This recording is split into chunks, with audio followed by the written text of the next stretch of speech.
Hi guys, ఈరోజు మనం చేసుకునేది టమాటో చట్నీ. ఫస్ట్ నేను ఇక్కడ చూపిస్తున్నవన్నీ కట్ చేసుకొని తీసుకొని పెట్టుకోవాలి. దాని తర్వాత ఒక కడాయి తీసుకొని అందులో 3 to 4 టేబుల్ స్పూన్స్ ఆయిల్ వేసుకోవాలి. అది కొంచెం హీట్ ఎక్కేంతసేపు మనం వెయిట్ చేసి అది హీట్ ఎక్కిన తరువాత అందులో 1 టేబుల్ స్పూన్ మినప్పప్పు వేసుకోవాలి.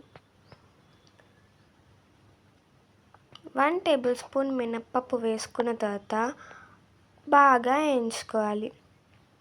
అది వేగుతున్నప్పుడు ఒక 6 to 5 అల్లం వెల్లుల్లిపాయలు ప్లస్ ఒక మిర్చి వేసుకోవాలి. అవి ఇంకొంచెం వేగుతున్నప్పుడు ఒక 3 మీడియం సైజ్ ఉల్లిపాయలని కట్ చేసుకొని వేసుకోవాలి. గుర్తుంచుకోండి, ఉల్లిపాయలు ఎక్కువగా వేగొద్దు. నార్మల్గా వేగినప్పుడు ఒక 6 టమాటోస్ని కట్ చేసుకొని వేగించాలి.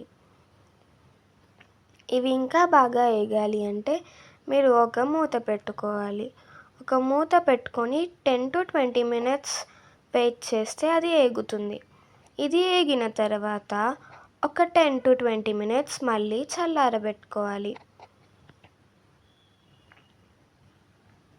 అది చల్లారిన తర్వాత దీన్నంతా ఒక మిక్సీ జార్లోకి వేసుకొని మంచిగా పేస్ట్ చేసుకోవాలి.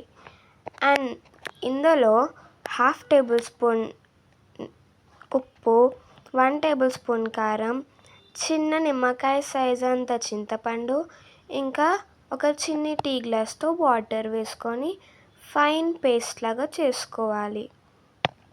చూసారు కదా నేను ఎలా చేసుకున్నానో, సేమ్ అలానే. ఇప్పుడు అదే కడాయిలో 2 to 3 టేబుల్ స్పూన్స్ ఆయిల్ వేసుకోవాలి.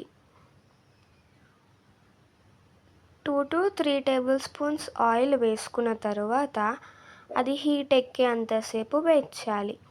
అది హీట్ ఎక్కిన తర్వాత అందులో 1/2 టేబుల్ స్పూన్ ఆవాలు, 3 ఎండుమిర్చీస్, ఇంకా కరివేపాకు వేసుకొని బాగా వేయించుకోవాలి. ఇదంతా వేగిన తర్వాత మనం చేసుకున్న టమాటో పేస్ట్లో వేసుకొని దేంతోనైనా తింటే ఉంటుంది super. So subscribe and follow for more videos.